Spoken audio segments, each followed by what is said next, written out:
Hello everyone, Street Collects here, and today we got a little bit of a different style of video. Now, recently I went to the 2024 Atlanta BritCon convention where I had a blast. I, had a great experience and I met a lot of cool people.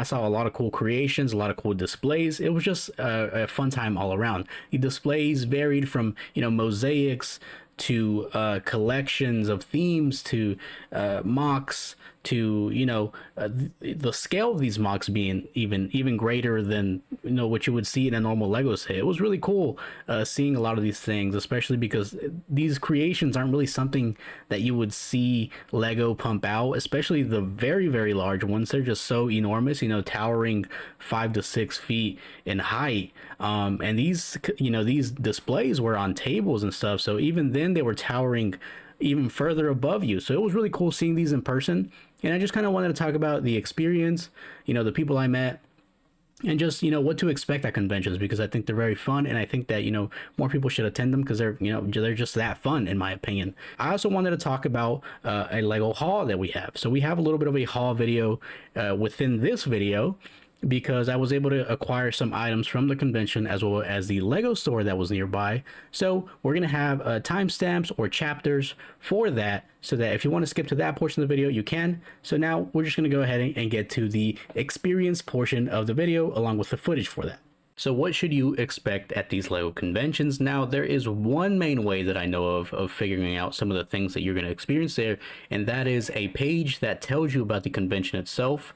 It'll tell you things such as potential MOCs that you can see, the potential people you can see, as well as some of the vendors that are going to be there. So that's the main way, really, that I know of figuring out kind of what's going to go on there. But the experience there is very different from what it tells you, of course. Now, there's of course, the MOCs, the people, and the vendors, right? What I'll say about that is that there's going to be a lot of people. There's going to be a lot of people attending the convention, so you got to be very patient with people.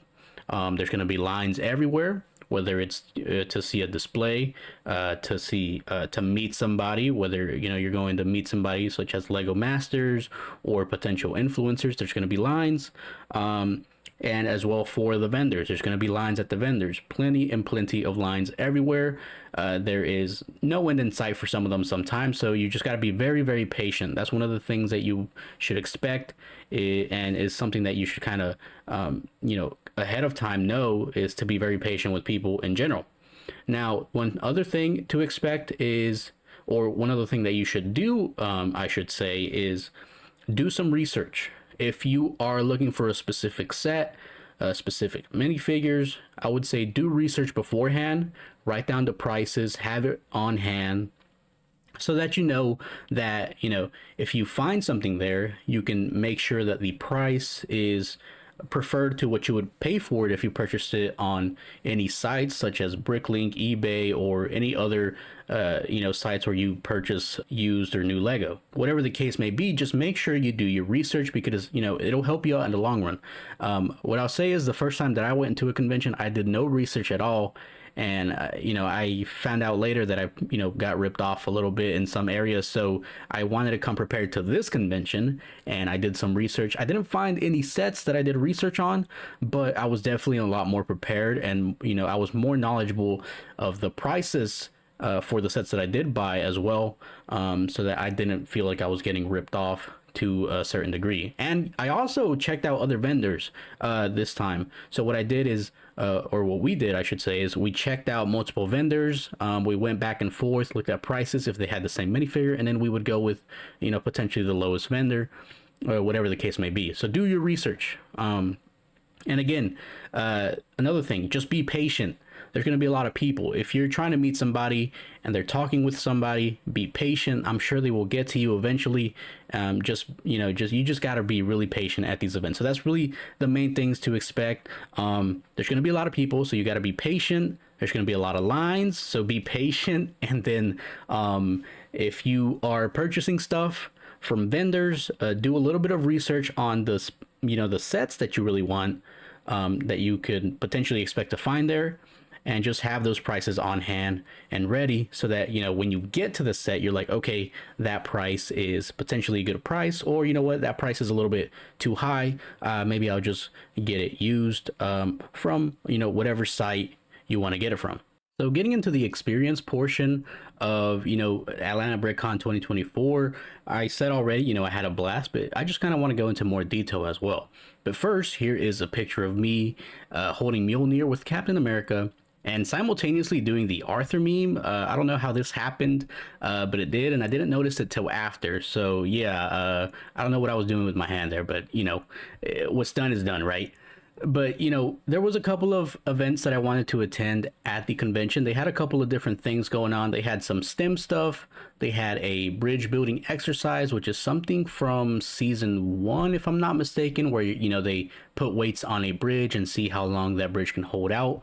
They had a racing. They had a lot of different things, but the ones that I wanted to attend were first a panel for the Lego Master season 2 and season 4 winners. So I was able to attend that one, and I wanted to attend an influencer panel that I thought was gonna be at 2:30, but in reality it was at 2, so we ended up missing out on that one.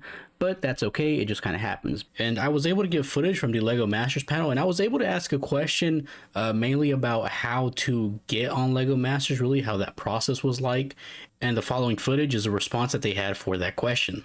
So for our season, it's kind of different every season, but for our season, there were several people that got on the show that just applied cold turkey, and they got all the way through the casting process, and everybody liked them, and they had their Lego experience, and they got on the show. In me and Steven's case, they were reaching out to us actually for season 1, but we were both pretty busy with various life activities at the time. We were like, we totally can't do it now, but if there's ever a season 2, let us know. And then 4 seasons later, yeah, it's crazy. So, yeah. But having a big portfolio of Lego creations online that you can just send them if you want to get on the show is a huge help. So kind of document everything that you build and create on Lego. They also have an application thing on their website. I don't know how good the odds are, but that's like probably the first place to start, I would say. But yeah, have a big portfolio. At least for my experience, ever since I started doing Lego on YouTube with the Duckbricks channel, I think that was like late 2020, early 2021, they started reaching out to me to see if I wanted to be on season 3, but at the time I was in college, and unfortunately, unlike Rob here, I was not crazy enough to do Lego Masters while still being a senior in college. So I didn't do season 3, but then for season 4, they reached back out again, and I said, yeah, I think I can try to find someone who's willing. And the great thing is that Robert has been, he and I built startups together, and he's probably the most hardworking person that I've ever met. And going into the show, you didn't have a ton of Lego experience, like sets and milestones when you were a kid, but not a ton of modern experience. But I knew that, especially if there's a competition involved, if I threw Robert at it, he would make sure that he would become a Lego master and learn everything he needed to know to compete on the show, and that he did. Yeah, I'm a very, very competitive person. So when Chris said, do you want to be on a reality TV show, I was like, heck yes. And so I took spring of senior year of my college experience and kind of went to Philly. After the panel, we went to see all the builds that Mark and Steven brought to the convention. So what you're seeing right now are the builds that Steven brought. I was a big fan of that underwater build. I think that resembles something from season 2 that they built. I think it was the windmill tower, if I'm correct there. This city here was pretty cool. All the light up features were nice. The castles, they are known as the Castle Bros, from my understanding of it. I don't think that they've lost that title because of that one episode in season 2. So in my opinion, they're still the Castle Bros. So here's the castle that Steven brought to the convention. And then what I would consider probably my favorite build of Steven's is the continuation of the Guardians, which both brothers used to win season 2. So these are kind of, I believe these are all different from the one that was shown in season 2, the last episode. And these are all very, very cool builds. I'm a big fan of these. I just love the way they look. I love the lighting in their eyes. It was just really great seeing them in person and just kind of see the continuation of it, along with the little minifigure displays down low as well. Next, we can take a look at the builds that Lego Master Mark brought. So first, we have pretty much kind of like a display of these UFO builds that light up in the dark, which I thought were really cool. And next, which is my favorite of the two, is this massive like power miners build where he has all these gems that are lighting up. We have various colors, and I guess my favorite part about this entire build itself is the lava track or cave within the inside that's just going through. It just looked very, very cool, and it's something that you can actually look inside of and follow. And there in the corner you can see Obi-Wan and Anakin fighting it out, and then from here you could see that angle to look inside. And above ground we have the mining teams that are trying to get all the ore and stuff. And I just thought this build was obviously very massive, but it was very, very impressive as well. And obviously, after seeing their builds and speaking with them, I had to meet them again. I've actually met Mark before on one occasion, but I never met his brother Steven, so we were able to get a picture with both of them there, so that was pretty cool. Then I got to meet Duck Bricks and Robert, which were the Lego Masters, or the winners of Lego Master for Season 4. And then I also got to meet M&R, which, he was really cool as well, so I just had a good time meeting these guys. It was great. M&R was very, very nice, and I wasn't gonna ask him questions. Obviously, I'm a YouTuber or up and coming YouTuber, and I wasn't going to ask him questions initially, but he just had to say if I have any questions, and I was just like, man, I'm never going to get this chance again, so let me just ask him. So we just had a little bit of a conversation about stuff, and he gave me some tips, which was very nice. And I just kind of want to thank him for that in general. And another thing, why are all these Lego YouTubers so tall? It seemed like they were all over 6 foot every time I get near one. Mark and Steven over 6 foot. When I was near Duck Bricks or Chris and Robert, over 6 foot. When I was near M&R, he was like over 6 foot. I'm like, what the heck is going on? I'm so short compared to these guys. So that was like really funny to see. It's just like every time we met somebody, they were just very, very tall, and it was just kind of interesting and funny that that was the case for every one of these guys. But it was very fun meeting them. I had a blast, and I was able to actually get their signatures on an item that you'll see later in the video. While on the topic of Lego Masters, there was also this volcano which was shown on Season 4 Episode 3 in the very intro of it, which was very cool to see in person and just seeing kind of the scale of it as well. From there, I wanted to get into the builds more. So here is what I believe is a house from Encanto, and just seeing the size of it was pretty crazy. Then we have I believe this is the Disney theme park, because it's the Disney castle, and it was just very cool seeing the scale of these things. The amount of time and detail that people put into this stuff is really crazy to me. Here we have a build that was on the smaller scale, but still very cool in my opinion. And then, when I was talking about the 5 to 6 feet worth in terms of scale, just towering over you, here it is. Rapunzel's tower, dude, was so huge. It was crazy seeing that thing in person. Here we have the names of the exhibitors of this next build, which is a safari, and I just thought this one was really cool, man. The mountain was very cool. The way they did the water, the lights within the water was very cool. The tree house had lights within it as well. And just seeing all the animals, like the giraffes and the elephants and a couple of other things, was really cool. I just think they did a really good job with it.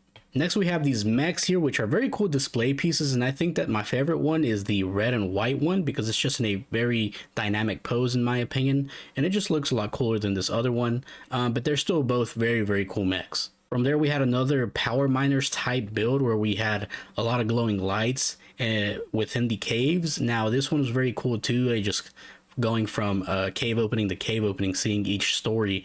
And I think my favorite part on this one again was the lava portion of it. It just looks very cool lit up down there in my opinion. And this drill was very awesome as well. Seeing it move there and looking like it's digging was very awesome in my opinion. From there we had this massive, massive castle. Now I think that that castle there is an homage to the first Lego castle, if I'm not mistaken. And I think that here they were using kind of like a bouncy castle for kids, which was pretty funny. But this castle was huge. It had this jousting, it had archery over there.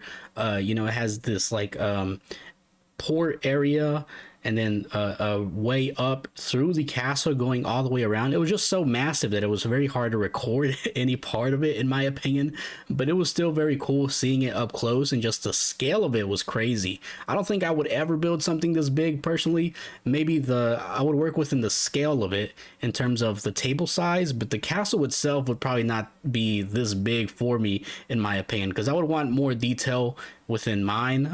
So that would be tough. But here's another area of the castle which is kind of behind it, where you can see like a siege kind of going on, and I think that stories like these are just very cool when they're put within MOCs, and it just kind of brings it to life, in my opinion. From there, we have this other MOC here, which is kind of related to castle as well, but instead of going mainly for a castle, it kind of takes the approach of going for more of a commoner landscape, which I think is very nice, in my opinion. I like the wheat. That was very cool to seeing this baker here just kind of baking it up, making some bread for everybody was cool, and just all the details were cool, in my opinion, as well. I just think it was a nice build, and the windmill moving back there was a very, very nice touch, in my opinion. I just wish that I can eventually get to this level of building where I can have moving pieces when I start creating MOCs of my own. Next, we have this pirate build where the colors really stood out to me. That's kind of what set it apart from like other builds, and it looks like there's like a lighting brick on the inside, which is really cool, but like the foliage and the trees really make it stand out, in my opinion, along with the very, very bright colors of green and the water as well. Here we have a Star Wars creation, which I thought was very cool. The main thing that surprised me about this one, besides the scale, was the amount of detail that kind of went into the walls and stuff. You usually don't see that too often, but in this case, he put a lot of effort into it, which I think was really cool. Next, we have what I would consider probably my favorite series of builds in terms of, each of these builds in this this long clip just kept getting cooler and cooler, in my opinion. So first we have this mushroom area, which I think is very cozy. I'm a big fan of these mushroom warriors. I think they're just really cool and would go great in a fantasy type era. Then we have this weeping dragon that you can see has a tear coming out of his eye, which is very sad, but the actual build is very cool, in my opinion. And the technique of the roots kind of like wrapping around its legs looks very cool. And also the leaf elements on the wings, I think, is a very nice touch and just brings it together really well. Then we have this building right here. Now, I like the sign for it. I like the way that the walls are built with the brickwork being laid out there. And one of the cooler things that I saw was the way that the tree is attached to the actual building on the side right there was very cool, in my opinion. Then we have this smaller build. It's very detailed in the way that the vines are like wrapping around the trees. So I think that aspect of it is really cool. Then there's also the little spider right there on the side, which I think that the colors for it fitted very well. Then there's this like fantasy build with this building and like a mermaid and fairy and these rat people. Like, I don't know what's going on, but it looks very cool. I like the way that the outside area has like these tables, and it's kind of like a wizard or something of that nature, just going on out in that area, and it just looks very cool, in my opinion. The trees are nice. There's so many different colors going on, but I think that they mesh very well together. Next, we have this smaller build of a minifigure riding a reindeer going up this what looks like a broken tree, and I just think aesthetically it looks very nice, in my opinion, and it's something that could be very cool in a fantasy build.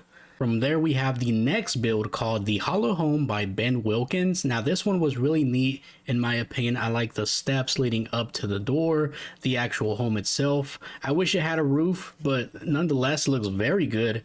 And it is something that I would definitely add to a fantasy build or MOC, in my opinion, just because of the way it looks and the way that it really fits in. It just looks very good all around, and I just like the foliage around it as well. From there, we have this more modern build, which showcases a train pulling a cart, and then, a building there as well with some foliage around there. We also have Cursed Woody, and then again, we have some cooler builds. I've never seen somebody do Lego food, so this lobster looks pretty cool, and then the dragon head and the boat there are both very neat builds. Here's something else that I didn't see too much of, and it was Ninjago MOCs. This was actually one of two that I saw there. We also have this awesome castle here, which has a good amount of one of the new CMF minifigures, which I thought was very nice. And I think the build itself is very nice as well. I always wish I could get into more of the, details that some of these builds have as well. But, unfortunately, there's just not a lot of time within the convention to be able to do that for each and every build. And here is the creator of this build right here.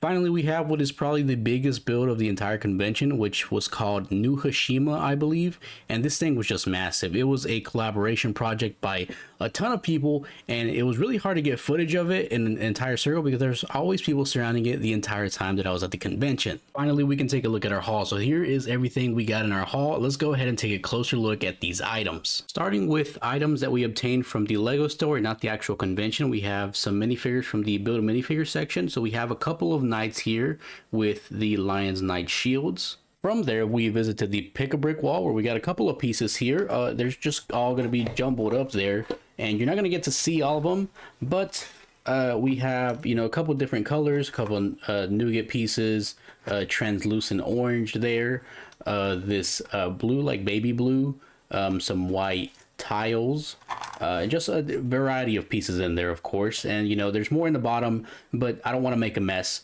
But this is another thing that we got from the actual Lego store.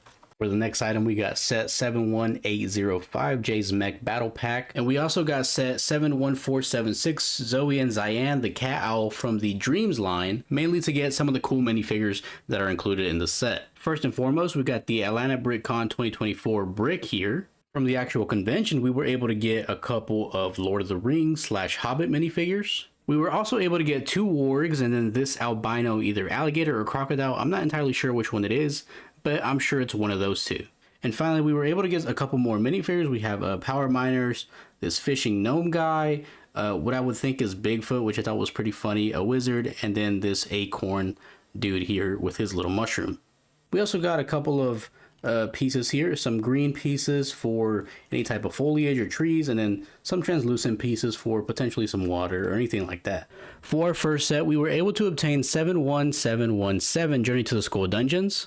We also got set 71704 Kai Fighter, and we also got set 71739 Ultrasonic Raider. Saving some of our coolest items for last, we have a 501st Legion Clone Troopers Battle Pack signed by MNR himself and his custom printed brick. And the coolest item being left for last, now you might be thinking, what's cooler than a 501st Battle Pack signed by MNR? Well, how about Duck Bricks merch signed by Robert, Duck Bricks, MNR, Steven, and Mark, 4 Lego Masters, and then MNR, which is probably one of the biggest Lego YouTubers out there. Now, this, in my opinion, is the coolest item that I got from the entire convention. That's including the sets and all the other stuff. Just having this piece of merch signed by all these cool people is very special to me, and you know, I will treasure it forever. And again, this has been all from me for today.